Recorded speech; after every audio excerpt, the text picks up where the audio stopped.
Hello everyone, welcome back to the Magnificent Mags channel on Good Friday morning. It's Easter weekend. Thank you so much for watching. I hope you're all well. Yes, as I said at the end of my last video, I am going to be posting this from Oxford. I am in the Cotswolds for the weekend.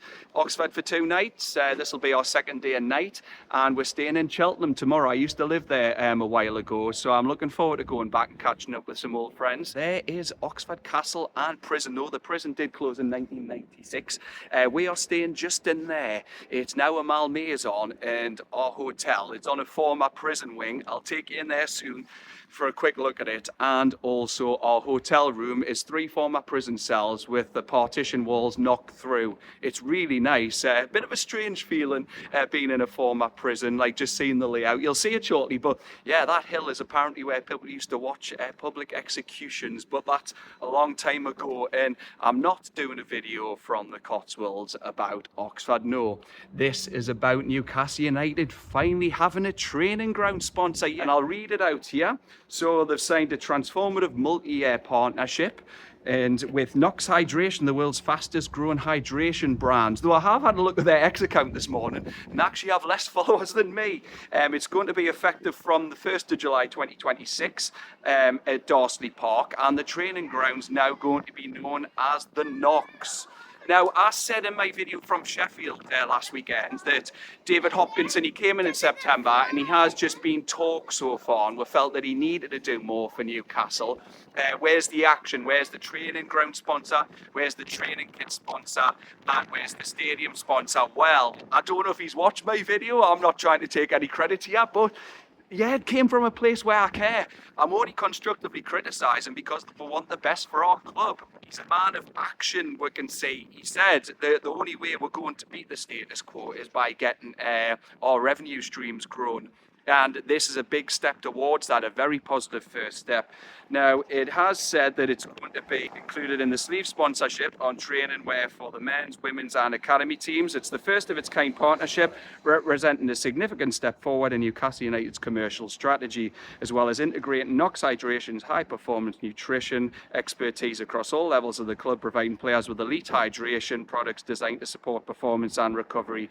Hopkinson himself said, "We are thrilled to welcome NUFC Hydration as a world-class partner. They share our relentless ambition to disrupt the status quo and reach the pinnacle of our respective industries. This isn't just a branding exercise, it's a performance-led partnership that will also support our community. As we integrate NUFC Hydration products into our daily environment at the NUFC, we are giving our players the best possible tools to succeed while driving the commercial growth necessary to compete at the very top. This is an exciting partnership for everybody at Newcastle United and NUFC, and we cannot wait to get started." And John Schaefer, NUFC's CEO, has said, "We are thrilled to partner with Newcastle United, a truly storied football club with a rich history and a bold future. With new leadership and heightened ambitions, Newcastle's trajectory aligns perfectly with NUFC's own rapid ascent. Just as importantly, the club's incredibly dedicated fan base and the strong sense of community that surrounds Newcastle United make this partnership especially meaningful. We're excited to grow together and be part of that journey both on and off the pitch. The partnership will commence this summer as the club prepares to open a stunning multi-million-pound extension to its performance facilities, extending the building's footprint by over 50%. Now, I just want to line this up in terms of the Big Six revenue. I noted this down here, and they are still a little way behind, though this is a good way of trying to make a dent in catching these other clubs. So, look at it this way. So, turnover, Manchester City, £716 million. You've got 666 for Man U, 691 for Arsenal, 702 for Liverpool, 566 estimated for Spurs, 492 estimated for Chelsea, and we are £335 million, and that makes a Big Six average of £639 million. Now, when it actually comes to the match day income, City sit at £75 million, Man U sit at 160, Arsenal 154, Liverpool 116, Spurs 126, Chelsea 80, and we are at £52 million, which makes a big six average for match day income at £119 million. But this is a massive first step because the deal is worth £18 million over 3 years. That's £6 million a season. And we've been asking for ages. The takeover is 4.5 years in. And everything around the stadium, in my opinion, has been asking fans to buy merchandise and tickets and everything else. So why the club not doing anything themselves off the pitch? But now they have, and David Hopkinson, obviously, he's been here, it's 7 months now. Yeah, this is a massive first step, and I'm delighted that this has been announced. He has said, this is a message to the marketplace. It confirms companies energized by our status as a challenger brand and want to come on that journey with us. It shows the types of people we want to partner with. And you know what? A massive significant point about this is Newcastle United made £34.4 million in 2024-25, going off the accounts that were released the other day, and that was PIF-related sponsorship. But obviously, when it comes to associated party transactions, then that's scrutinised. But I feel this is fair market value. Some people have been saying, why is it only £18 million compared to other clubs? I think Man U have a deal for something like 20 million. Spurs might be around 10. But I think this is fair market value in terms of where we stand behind those 6 clubs. I feel like we're the leader of the next pack down behind Spurs, Liverpool, Chelsea, Arsenal, Man U. It's a South African brand. It's come to the UK this summer. And it's clean, caffeine-free hydration. And he's added to it by saying, we need to take advantage of every opportunity to drive revenues. We live in an SCR, the Premier League squad cost rules, which are replacing profit and sustainability from 26-27 world. And greater revenues mean great opportunities for the squad. From the business side, that's our top mission. This NOX revenue is meaningful. But what does that mean? Where does it rank relative to other training ground sponsorship deals? This would be world leading in its activation integration into the club. Well, not putting a figure on it, I've had the privilege of working at Real Madrid's training ground, which is extraordinary. AXA's relationship with Liverpool is terrific. And when we looked at it, we wanted to ask, what does world leading ambition look like? We looked at both from an ambition and partnership perspective. We believe NOX is going to fit nicely into that elite level. And obviously, you have the other ones like the Etihad campus for Manchester City as well. They've been looking at that. But this does follow, obviously, Newcastle releasing their accounts for the 2024-25 season yesterday when they announced turnover is at £335 million and match day income, as I've said, was at £52 million. It shows that he is a man of his word. He says further deals are to follow, and that's exciting. So we'll wait and see with anticipation what happens next. But yeah, I've been calling for action from the club off the pitch. But yeah, David Hopkinson, he's backed that up. Now, I know we're still unsure what will happen this summer in terms of the squad. There's going to be a big turnover. We might lose a couple of big players. And Eddie Howe, it seems like he has been put on notice for 7 games. Basically, the club have said, get Europe, and if you don't, you're gone. And look, I've said before as well, I love Eddie Howe, everything he's done for. I've got nothing wrong with him as a man, as a person. He represents us so well.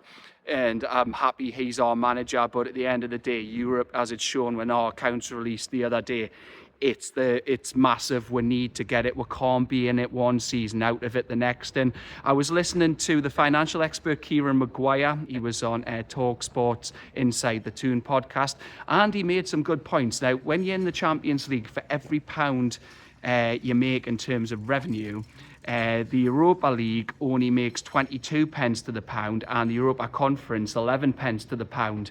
And while you still build your coefficient, because West Ham are currently ahead of us in the coefficient table because of their Europa Conference League win, it shows that we do need to be in Europe. And while the club have personally accepted behind closed doors that they wouldn't want to be in the Europa Conference League, one in terms of the travelling and the new SCR rules, you can only spend 70%. You've got to be in line with UEFA, whereas in terms of if you're not in Europe, i.e. the Europa League or the Champions League, then you can spend 85%. I know it sounds mad, but that's the rules.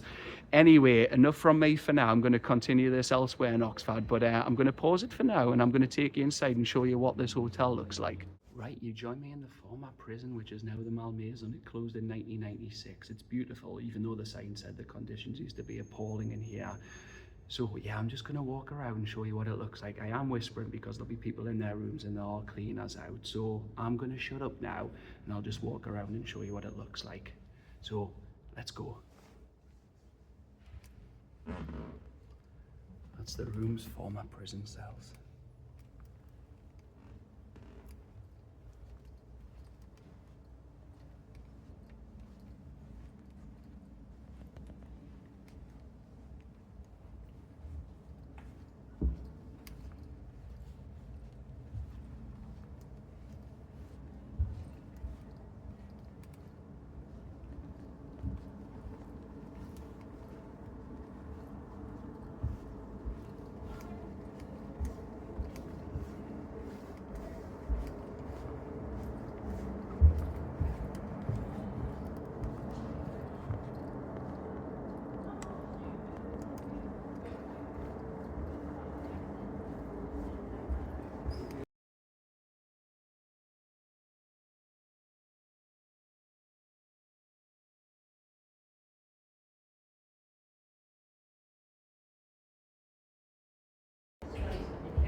Yeah, that was the former prison. Honestly, it's a surreal experience staying in a former cell. I highly recommend it. I'm not being paid for this, but the Malmaze on Oxford, the former prison. But that's it from me for now. I'm going to talk about Nick Faltamara soon, but I'm going to do that up in Chipping Norton. So I will see you on the other side. Hello everyone, welcome back to the channel. I'm up at Clarkson's farm. We've been here for a pint of roux bastard, and I've got a few items from the farm shop. Now, what I just want to record before I head back to the car, we're heading to the farmer's dog next, is Nick Faltamara. Yes, now his quotes, I've got them here, and you know what, I just want to back him in what he said, because there's been a lot of criticism of him in the press, especially from like Wayne Rooney and club legend Alan Shearer. But he said, if someone claims I'm in a slump, I'd argue this person doesn't watch many Newcastle games. I know people associate me with goals, but you can't compare strikers' tally with that of a midfielder playing 50, 60, 70 metres from the opponent's goal. I'm currently a completely different Nick Faltamara than I was at the start of the season. Right now, I should be judged by how I handle duels or secure space. Of course, I score 41 goals now. I'm completely relaxed. I don't mind expanding my repertoire, and I'm convinced that in the long run, it'll make me stronger if I learn to navigate phases like this. And you know what? I fully back him on this because, look, I think he's a clearly talented player. I'll just get between the cars there. But, yeah, there's a big key for the farm shop there. Look, I fully back him though. Like, I think he's a clearly talented footballer. I've watched him all season to date in every game, and his technique is excellent. And the way he finds pockets of space and links play and brings others into play. And we wouldn't be where we are on the table right now if it wasn't for his goals. So look, he's getting hammered, and I think he's been made a scapegoat, but he's a clearly talented player. And if we sold him now anyway, unless it was a profit of like 60, 70 million pounds, no one's going to pay that, then we're going to be making a loss on him. So we need to back Faltamara. I think he's going to come good and he'll be flying once he has a pre-season. And how does he come good? Well, you play him as a striker, his natural position. You've seen him in the international break, playing for Germany. That flick in the box for their goal, it was excellent. His awareness, his talent is unbelievable. So we need to just give him a full pre-season and back him. Don't write the guy off. He's basically admitted he's adapting his game, and he wants to learn and expand his repertoire. And all he needs is to be playing centre forward, and we play with high and wide wingers, so they need to be a bit more narrow and around him, and then he'll flourish. I promise he will come good. Now, just before I get back in the car, I just want to give you this shot. Look at the full Cotswolds. It's a bit windy today though. Yeah, there's the cue for the big view. Anyway, I'm getting back in the car, so I'll see you on the next part.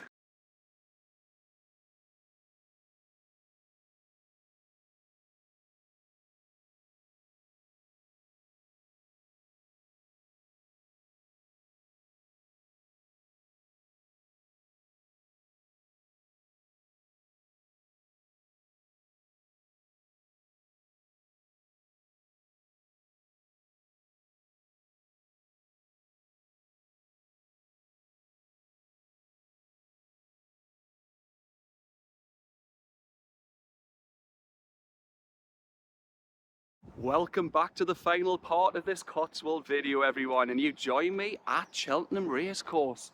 It's certainly a lot quieter than it was last month in the Gold Cup, as everyone who watches knows it was won by Gaelic Warrior, trained by Willie Mullins and ridden by Paul Townend. So yeah, I just want to talk about a few other Newcastle United items. One of them will be the squad cost ratio rules. I'm going to go through that in a moment because there's this argument that Newcastle United shouldn't be in the Europa Conference League or the Europa League. It should be Champions League only because you can spend 85% if you're outside of Europe, but under UEFA's strict rules compared to the Premier League's rules, you can only spend 70%. But I'm going to give my argument shortly. Agents and intermediary fees, like specifically Newcastle United have spent £20 million on those. The exact figure is like £20,200,806. But that's dwarfed by a certain club in Chelsea. They have spent £65 million on agents' fees and intermediary fees. That's just staggering. And it comes to the Premier League clubs in total spending £460 million on agents and intermediaries. So that's just shy of £500 million. That honestly, that's just eye-watering, and it's so unnecessary. It just shows how much agents make out of the game. Now, something I want to revisit that I did talk about on Friday is the argument that finishing outside of Europe is better because of a higher spending limit. Well, it's a total accounting trap because it ignores how the revenue denominator actually works under the new 2026 UEFA and Premier League rules. Now, while it is true that finishing outside of Europe grants an 85% squad cost ratio compared to UEFA's stricter 70% limit, it's 85% of a stagnant mid-table small pie because qualifying for the Conference League completely transforms the club's financial ceiling because of the sheer volume of games. I've done a little bit digging on this, and it's fascinating because if you win the competition, I've noted it here, you're playing up to 15 extra matches, including 7 or 8 massive home nights at St James's Park, at roughly £3.5 to £4 million per home game in match day turnover. That's nearly £30 million in cash before you even touch the UEFA prize money, TV rights, or the massive European participation bonuses triggered by the Adidas and Seller deals. And then furthermore, if your spending cap drops to 70%, so say it's 70% of a £360 million European revenue, £252 million spend, it's effectively the same as 85% of a stagnant £300 million domestic revenue, £255 million spend. Except in the European scenario, you have more £60 million more actual cash in the bank for the stadium and academy towards costs that don't even count towards SCR. Furthermore, those 15 extra games are a factory for building player value, using the group stages to give minutes to academy prospects, and it allows you to sell them later for 100% pure profit, which is the fastest way to expand the SCR and expand your spending power. So staying outside for a 15% ratio boost is like refusing a massive promotion because you're scared of a slightly higher tax bracket, and you end up with a bigger slice of a tiny dead-end pie, while the elite clubs use their growing European revenues and UEFA coefficients and points to leave you behind permanently. More games equals more revenue, and more revenue is the only way to kill the spending cap problem for good. So if you end up back in the Champions League, you further have more coefficient points, which makes your Champions League draw more favourable. So while the club will argue that they don't want to be in the Europa Conference League, it's better that you are in some form of European competition. And that's why these 7 games that Eddie Howe's been put on notice are so vital, starting with Crystal Palace a week today. So we'll have to wait and see what happens there. So the argument that the club would rather finish outside the European places is really, when you dig down into it a bit deeper, complete folly. We'll have to finish in the European places, and that's why when we kick off our final 7 games against Crystal Palace next weekend, Eddie Howe is on notice, and he has to get European football for that reason. I've just come down here to the best mate in club chat, but we're going to walk and talk. Something interesting as well, I nearly forgot to mention about SCR, is Chelsea are talking about spending again this summer, and people are like, how, when they're in breach of so many financial rules? But Stefan Borson, again, the man who's normally on TalkSport discussing these matters, says that for year one, the SCR sanctions are suspended. So that makes you think, Well, if Chelsea are going to do it, should Newcastle United do it up to a maximum of 29.99%? However, while you could do that in 2026-27, that would have a knock-on effect in future seasons. So in my opinion, I don't think we should. Look, I hear you saying now, well, what about you selling your stadium to your sister company, PZ Newco, that was set up? But that wasn't maximised like Chelsea maximised it in terms of being able to reinvest that in the squad, because Chelsea were able to do that before the rules were changed. So now we've done it as a sort of accounting trick. But actually, if you look at it, it is allowed in terms of PSR. So that is why we've done that, sold the leaseholds to that company of St James's Park. And then that means that we've been able to turn a profit and not a loss. Now, final thing I want to come to, the news that came out of Kieran Trippier. Yes, he is going to be leaving the club this summer. His contract is not being renewed. Now, is that a sign of Ross Wilson actually taking a hold of transfers? Because one argument we've always labelled at Eddie Howe is he's favourable to some players. You've got like Dan Burn and Trippier, and you know that if it was up to him, he would have kept those two players. But yes, 157 appearances, 4 goals, 29 assists and a trophy. Trippier is leaving, and you know what, all I can say is thank you, Kieran, because he has been the signing that changed it all. He believed in we. He came in when we were basically second bottom, rock bottom, believed in the project, and I believe he's more important than any other player. He's been more important than Isak, he's been more important than Bruno. If Trippier hadn't come in, then the other signings wouldn't have came in. And his influence, his quality on the ball, his leadership has been second to none. His influence on and off the pitch, he's the best right back I've seen. I've seen Warren Barton, Steve Watson, Habib Bey, Danny Simpson, Emil Kraft, Aaron Hughes, Andy Griffin, like all those players over the years who played at right back. But Trippier's head and shoulders above the lot of them. He's just been quality. Honestly, his intelligence, his technical quality, and he has been a leader. Like, he lifted our trophy with Bruno, and it was his and Bruno's idea to bring Jamal Lascelles into the trophy lift. That just shows you everything about the man. So yeah, Kieran Trippier is leaving this summer, and yeah, I'm going to be sad. Of course I am, because he's been such a quality player, and just having the privilege of seeing him in the flesh, where I am in the corner when they're shooting up towards the Leazer's end, honestly, like, just watching the man's quality, I'm going to miss it. Of course I'm going to miss it, but it basically signifies a shift in our transfer strategy. It's basically, thank you, Kieran, but your wages are high and we're not going to renew your contract, and it's basically taking that decision out of Howe's hands. This is where I come back to it though. Eddie Howe has got that 7-game notice to get us European football. Now I honestly think it'll be gone if he doesn't do that. And this is where I think the shift in transfer strategy has happened. Letting Kieran Trippier go, letting him leave on a high. If he can get with Europe, that'll be a brilliant send-off. But he has been one of the best players we've ever had, and it's been a great 4.5 seasons. And yeah, I will miss him. But yeah, let's hope we can end the season on a high. But yeah, what a player he's been. His influence, his technical quality, his intelligence, his leadership. What a player Kieran Trippier is. And he said as well, hasn't he, in his interview, he said this is where he's felt most at home. Well, not here, as you can see. I'm at Cheltenham at the moment before we go home. But yeah, Trippier, what I mean, he's felt most at home at Newcastle United. And he said, in the good times and the bad times, the fans have stood by him. And he'll remember all the good times with his teammates who are still here or who aren't, the manager, the coaches.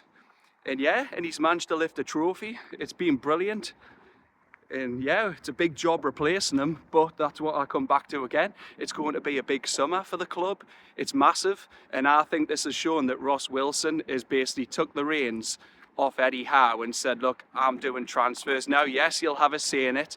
Possibly if he stays here or not, we don't know, because he has been put on notice, but yeah, it just shows a massive shift in transfer strategy. But yeah, Kieran Trippier, I just want to say thank you. But that's it from me for now. Thank you so much for watching. If you have liked this video, please drop it a like, please share it on all your social channels, and please do subscribe.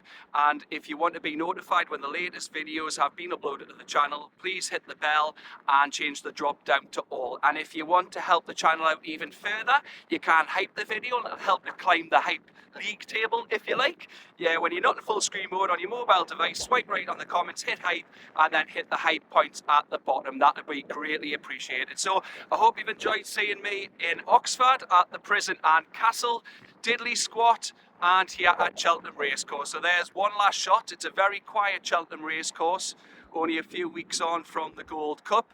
So there's one last shot of the Malverns as well. It's been good to come back here. I used to live here and I love the place. So it's nice to see the old place again. I've been to see my old flat before, just up the road. But anyway, I'm going to wrap that up there. Take care, everyone, and I will see you on the next one. Bye-bye.